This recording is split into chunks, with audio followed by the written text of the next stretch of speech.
Nha, nhìn máy mình tươi nha, cười tươi lên nha. Moraba nè, Moraba. Từ thiếu từ tươi nha, Moraba.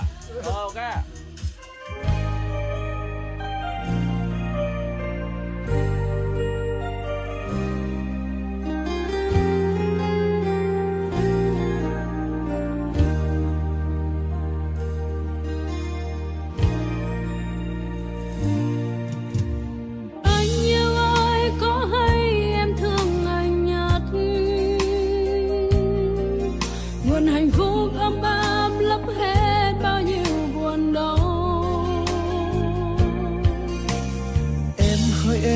Có biết trái tim anh cười vì đã khiến con tim anh đã hạnh phúc hơn xưa. Tình yêu em mãi dành bằng cả trái tim cho anh. Chính bởi lòng chân thành mà anh đã tin rằng em đến đây vì anh.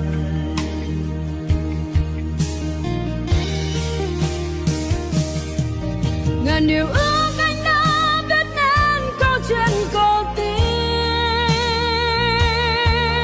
là nàng thơ tươi vui mai đắm say trong thiên đường và cho anh mắt với câu ngân nga hòa cùng ánh nắng mai. Hãy giang đôi tay nắm lấy, nguyện cùng em vẽ nên tình yêu chúng ta tuyệt vời. khắp ơi thâu mơ tới khắp dòng lũ lời mặc lâm hi biết lời niên ra làm pran cho tay cầm thâu mơ tay yom tộc lao rồi từ dân tay bô mặc qua lại ló sau đường lời khắp dòng hàng vi pram cho cơ tới xích ni lời khắp rong dùng thô cram tới rai lý mẹ đi do yom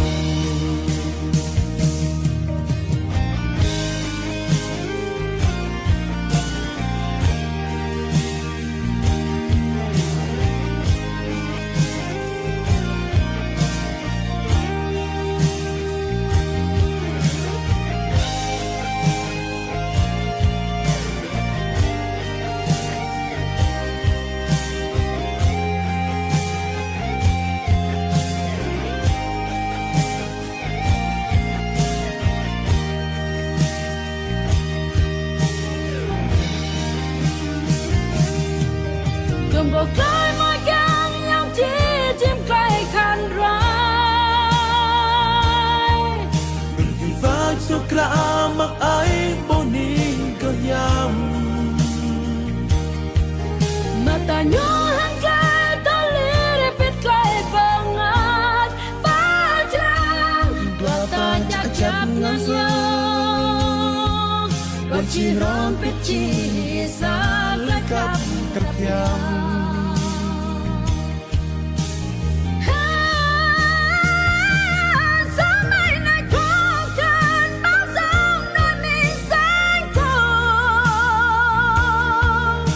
bảo tô ngăn cạnh đó sẽ tan thành khói mây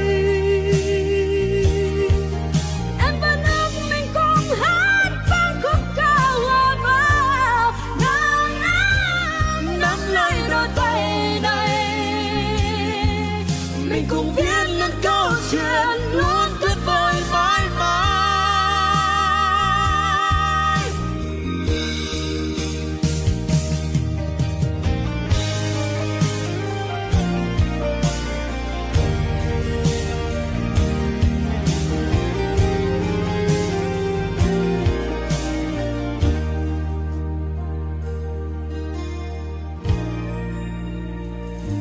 Kính thưa quý vị khách quý thân mến, trăm hoa đua nở một giờ, không bằng một phút đợi chờ là đây. Và chỉ còn ít phút nữa thôi sẽ đến giờ cử hành buổi lễ vu quy. Chúc mừng hạnh phúc cho cô dâu Đinh Chiêu sánh duyên cùng chú rể Đinh Che. Như vậy thay lời cho hai bên gia đình, xin mời toàn thể quý vị khách quý, chủ nhân của những cánh thiệp hồng đã nhận được lời mời trịnh trọng từ phía hai bên gia đình. Xin mời quý vị chúng ta hãy cùng bớt chút thời gian quý báu vàng ngọc của mình cùng về đây với hôn trường trong ngày vui hôm nay, cùng chúc mừng hạnh phúc cho đôi bạn trẻ đẹp nhất trong ngày vui hôm nay. Và phía ngoài hôn trường đang còn rất nhiều quý vị chưa vào bên trong. Xin mời quý vị chúng ta hãy cùng rời gót son của mình, tiến bước vào bên trong hôn trường, lựa chọn cho mình một chỗ ngồi thật ưng ý và hợp lý mà hai bên gia đình cùng với nhà hàng tổ chức sự kiện Vinhouse của chúng tôi đã chuẩn bị sẵn chào đón đến tất cả tình cảm quý vị dành cho gia đình trong buổi tiệc trưa ngày vui hôm nay. Và xin trân trọng kính mời quý vị chúng ta hãy vào bên trong để gia đình có thể đón tiếp được nồng hậu hơn. Xin trân trọng kính mời và xin trân trọng cảm ơn.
ngọn nến lung linh tình yêu đã được thắp lên. Đôi em đẹp nhất của chúng ta đang đi bên nhau với những nụ cười tràn đầy hạnh phúc. Và ngày hôm nay, tình yêu cũng thực sự hoàn thành sứ mệnh cao cả, kết hợp hai trái tim đồng điệu thưa quý vị. Và ngày em khoác lên mình một nửa yêu thương, khoác cho mình chiếc váy cưới là ngày anh hạnh phúc khi được hoàn thành sứ mệnh của mình. Sứ mệnh của anh là đến để yêu em, để thương em và để che chở cho em và cùng em đi hết quãng đời còn lại. Vâng, và giờ đây cô dâu và chú rể của chúng ta đang dần tiến bước về với sân khấu tình yêu. Đứa bạn trẻ của chúng ta đang nở nụ cười trên môi thật sự hạnh phúc khi được đón tiếp đến tất cả tình cảm quý vị đã dành cho gia đình trong ngày vui hôm nay, và cùng nhau đến đây gửi lời chúc mừng hạnh phúc cho đôi ngày đẹp nhất của hai bên gia đình trong buổi tiệc trưa ngày vui hôm nay ạ. Vâng, và quý vị ơi, cô dâu và chú rể của chúng ta đã có mặt tại sân khấu tình yêu. Xin quý vị một tràng pháo tay chúc cho cô dâu Đinh Chiêu cùng chú rể Đinh Tre trăm năm hạnh phúc. Vâng, và kính thưa quý vị khách quý thân mến, để có được những gì hạnh phúc nhất của ngày vui hôm nay, chúng ta không thể không nhắc đến công ơn sinh thành và dưỡng dục của những bậc làm cha làm mẹ. Và sau đây, Lina xin trân trọng kính mời đại diện hai bên gia đình cùng tiến bước về với sân khấu tình yêu để đứng cạnh hai con yêu thương của mình và ra mắt đến tất cả quý vị khách quý để biết thông gia và xuôi gia của hai bên gia đình chúng ta. Về phía đại diện họ nhà gái, xin mời ông Đinh Panh và bà Đinh Chin là song thân của cô dâu sẽ tiến bước về với sân khấu tình yêu. Và cùng tiến bước họ nhà gái là họ nhà trai, xin mời ông Trờ Hung và bà Fre là song thân của chú rể cũng sẽ tiến bước về với sân khấu tình yêu ạ. Vâng, xin mời.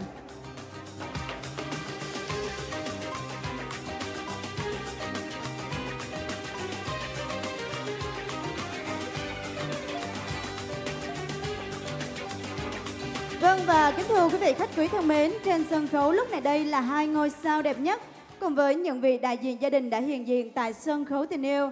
Xin kính thưa quý vị khách quý thân mến, lễ phục quy xin chính thức được bắt đầu.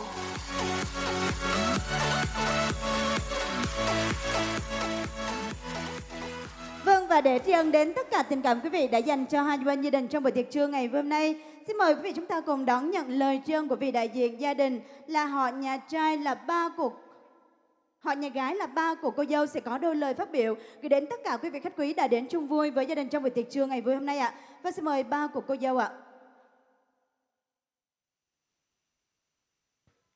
Thằng nó bên tâm trung hợp bên này cái mi mà bên nạ bên này cái nhang đừng play tai chị nào ngồi hiện tại từ nam từ nọ như từ nhọc tầm am xa đang nhạc cái đu tầm cái nào pin rong mà đi đang lưu vần. Vâng, xin được cảm ơn xin được cảm ơn lời phát biểu tri ân của họ nhà gái rất là nhiều. Rất là tuyệt vời những tình cảm yêu thương đã gửi đến tất cả quý vị khách quý trong hôn trường buổi trưa ngày vui hôm nay. Và xin cảm ơn đến tất cả tình cảm quý vị đã dành cho gia đình trong buổi tiệc trưa ngày vui hôm nay ạ. Vâng, và lúc này xin mời cô dâu và chú rể của chúng ta hãy dâng những ly rượu của mình lên trên những vị sinh thành để tỏ lòng trân về công ơn sinh thành và dưỡng dục.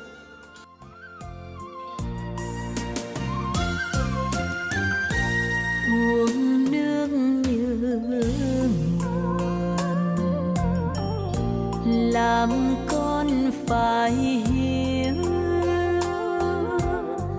Anh ơi có nhớ năm xưa những ngày còn thơ không ai nuôi dưỡng,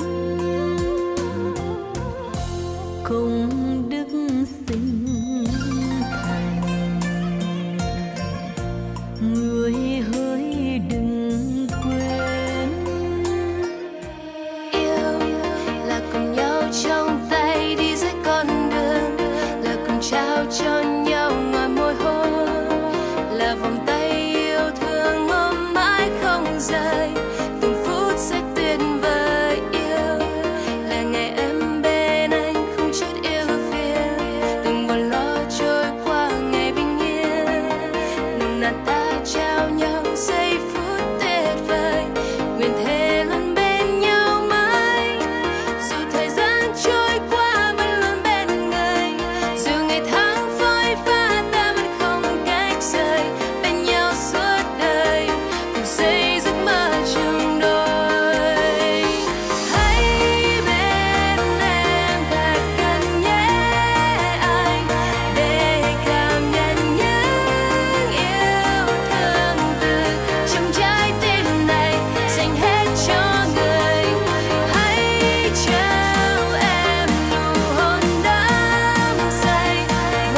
bình minh môi sớm có anh bên mình, là hoàng hôn mênh mang từng con phố.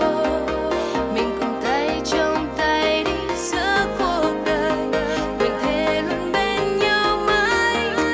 Dù thời gian trôi qua vẫn luôn bên người, dù ngày tháng phôi pha ta vẫn không cách rời.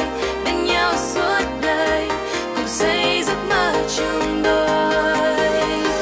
Hãy bên em thật gần nhé anh, để cảm nhận những yêu thương từ trong trái tim này dành hết cho người. Hãy trao em nụ hôn đắm say, ngọt ngào như phút giây ban đầu. Ngày nắng xanh ngời, nguyện ước có nhau trọn đời.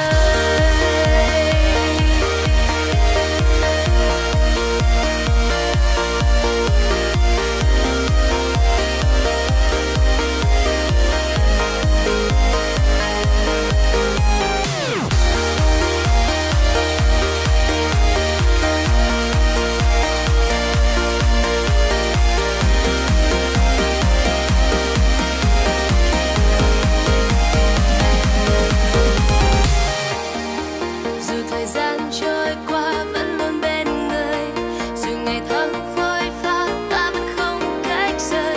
Bên nhau suốt đời cùng xây giấc mơ chung đôi.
giây làm người chồng yêu em, một mái ấm gia đình đôi ta, cùng em sẽ chia buồn vui. Ngày đầu tiên mà ta có nhau, em sẽ là cô dâu của ai. Hẹn ước cho Chúa yêu mình anh suốt đời, làm sáng danh cha trên trời. Ngày hôm nay bước trên con đường hạnh phúc, mình cầm tay qua bao tháng ngày, cùng anh xây đắp lên yêu thương. cùng em đi tới cuối con đường và sẽ giữ mãi trong tim mình ngày ta sánh đôi.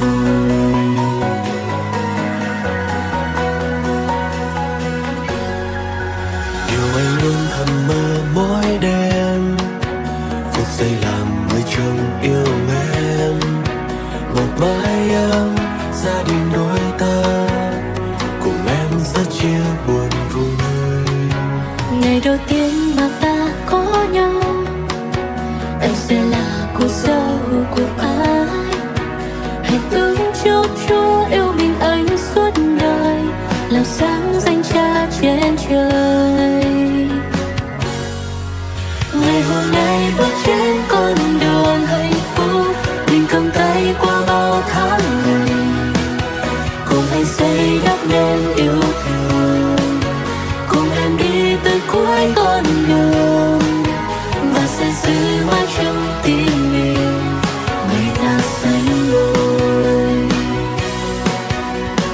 Dẫu sóng gió hay là âu lo thì vẫn có Giêsu Chúa luôn đi cùng, vượt mọi phong ba chẳng thể nào chia xa.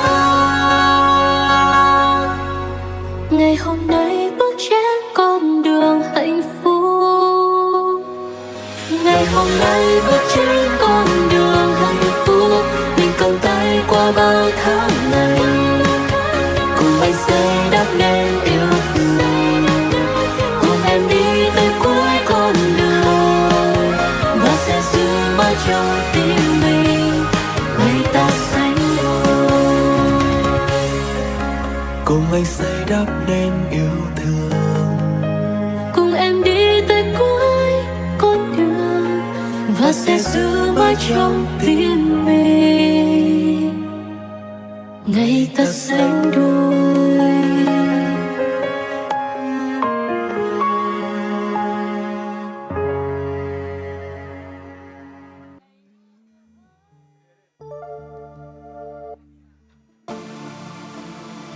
Nơi người yêu hỡi, anh number one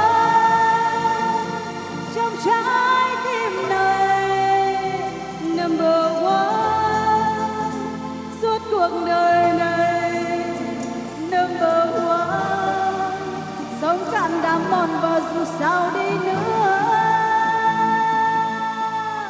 anh vẫn number one.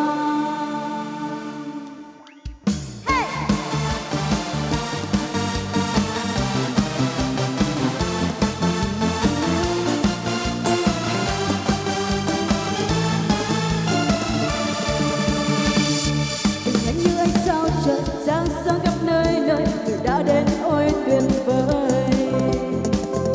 Tình yêu như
nhiều ạ. Vâng, và để tiếp nối với chương trình này, xin mời quý vị chúng ta cùng đến với giọng ca của ca sĩ Y Nhân. Vâng, xin mời Y Nhân sẽ trở về với sân khấu tình yêu.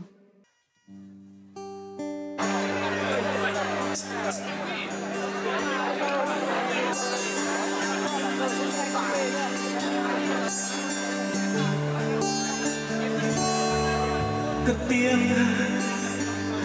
lẽ dáng môi nụ cười để ngày mai vẫn thấy anh bên em. Cất tiếng khóc nước mắt trôi vào đêm dài, lòng em đau xót tim anh còn gì vẫn thấy nóng ơi lúc khoe môi gần kề, để rồi anh biết trái tim còn thơ cuộc đời với nhau, tình nồng nàn mãi sâu. Xin em giữ cho nhau thật thà, và anh sẽ giữ mãi bài hát ấy. Tình ta sẽ mãi mãi nồng cháy.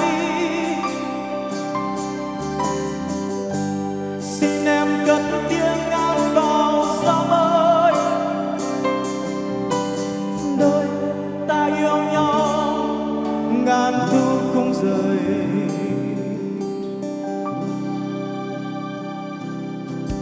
What you say, that you'll always be mine. What you like, what you wrong and hide, I'm mine to thee. How I lost my mind, I don't care, you're here tonight. I can be your hero, baby. I can kiss away the flame.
Vâng, ca khúc tiếp theo sẽ đến với quý vị một ca khúc rất quen thuộc, nhạc ngoại lời Việt, bản mang tên Yêu Em Nhiều Hơn cả lời nói. Xin quý vị lắng nghe và thưởng thức.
không thấy nhớ em nhiều. Anh thấy lòng chân lẻ loi cô đơn cùng với đêm dài dưới trời theo anh từng ngày. Em ơi giờ đây anh cần một bờ vai em ơi, nhưng không cách ai lúc này để anh có lời mưa mà. Anh nhớ lại những kỷ niệm mà sao trong anh buồn thế.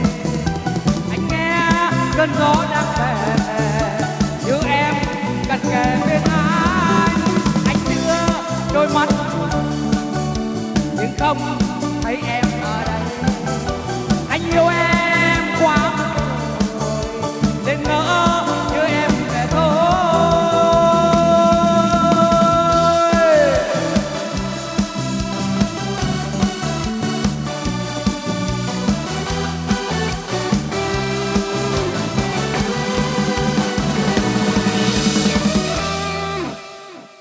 Vâng, xin được cảm ơn giọng ca của anh rất là nhiều.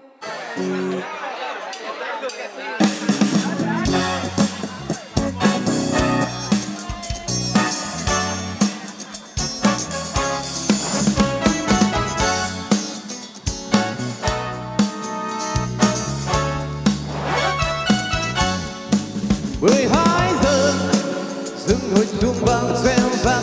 12 giờ em hẹn tôi mong mai tới 12 giờ. Chưa mừng tan ca nhớ nhớ một người thương.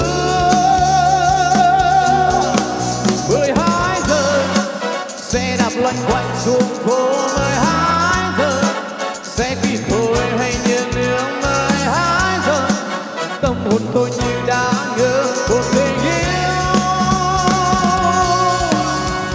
Bao giờ có em mùa xuân thắm trên làn khói xác thơ và tìm thấy tôi tình em hát xoay đường phim giờ. Lại ngồi sát thêm kề vai nhé em nụ hôn đắm say là mình có đôi dìm nhau bước vui ngày duyên dáng.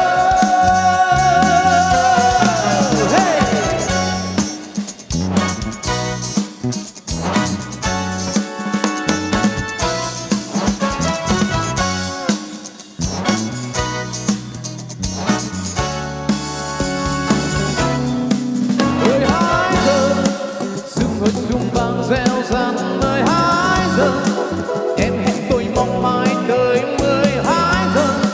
Chưa mừng tan ca nhớ nhớ một người thương.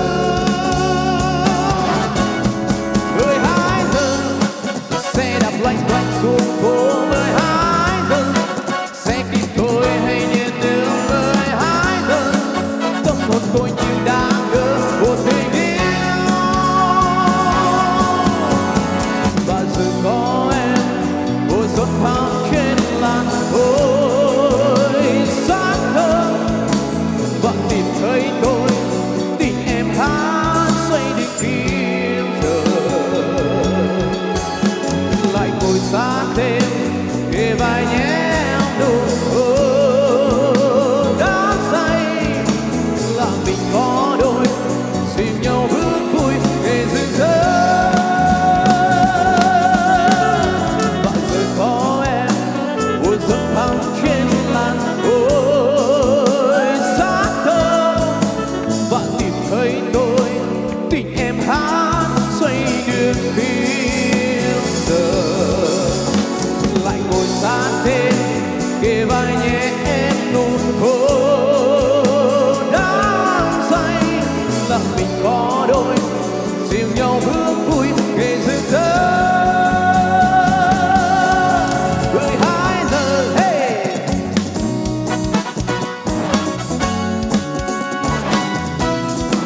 12 giờ hey yeah. 12 giờ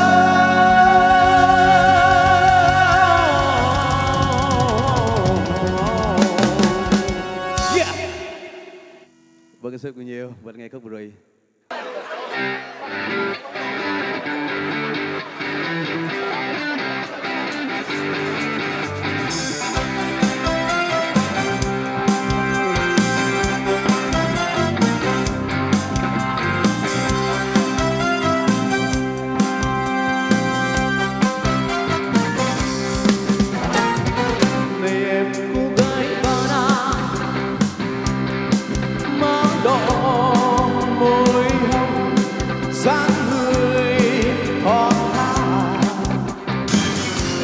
ca chỉ bên suối vắng, em ca chỉ bên rừng già. Buồn tình vai em mang gì vai áo em qua văn chi mà tôi thấy chuyên ngân, mà tôi thấy suối ngân, mà tôi thấy êm ru phố phường quay khu. Cầm tay hát trong đêm xoan, bàn tay múa trong nhịp nhàng, lời em hát cho riêng ai.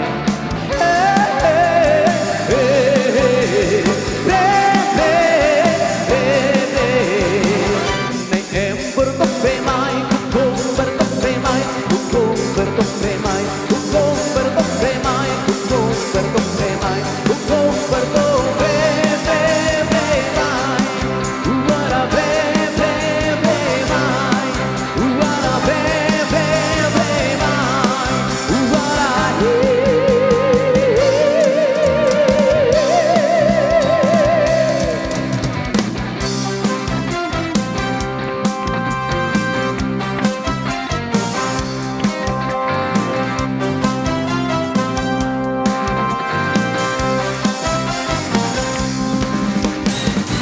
Này em cô gái xa đai,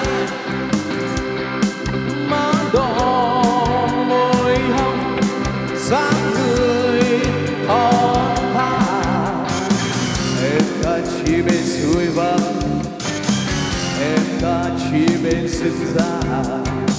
Buồn trên vai em mang gì vai áo em qua văn chi mà tôi thấy chuyên ngân, mà tôi thấy suối ngân, mà tôi thấy êm ru phố phường quay cu.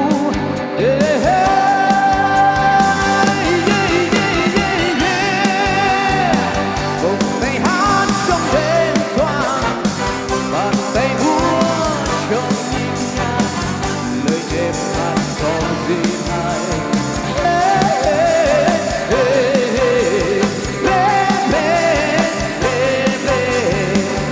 Này em bertop về mai, cũng bertop về mai, cũng bertop về mai, cũng bertop về mai, cũng bertop về mai, cũng bertop về mai. Uara về mai, uara về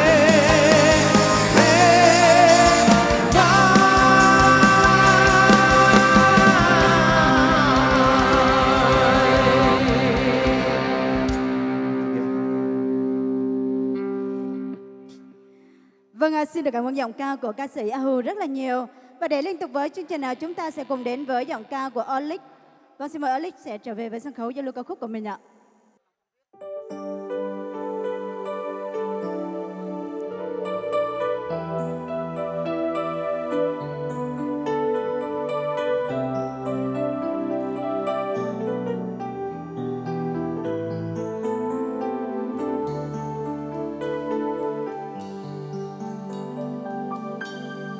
chiều buồn lang thang bước trên con đường, lặng nhìn mùa thu mưa lá rơi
tươi sáng như hoa hương rơi, lạnh lùng em bước qua một hoa cười trong đẹp, còn lại anh ngất ngây trong cơn mưa bình an.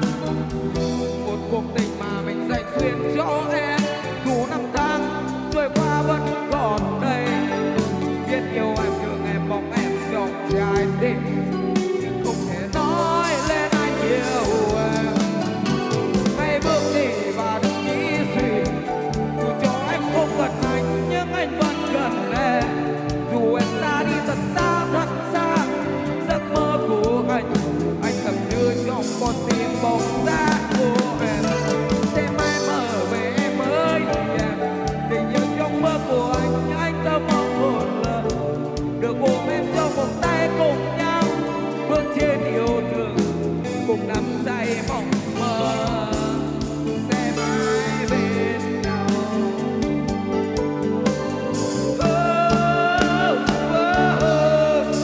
Hãy bước đi và đừng nghĩ suy, dù cho em không gần anh nhưng anh vẫn gần em. Dù em ra đi thật xa giấc mơ của anh thầm đưa trong con tim bóng giá của em. Sẽ mãi mơ về em mới em, tình yêu trong mơ của anh đâu mong một lần được ôm em trong vòng tay cùng nhau, bước trên yêu thương cùng nắm say mộng mơ, sẽ mãi bên nhau.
what? You're turning 60, not let's entertain it.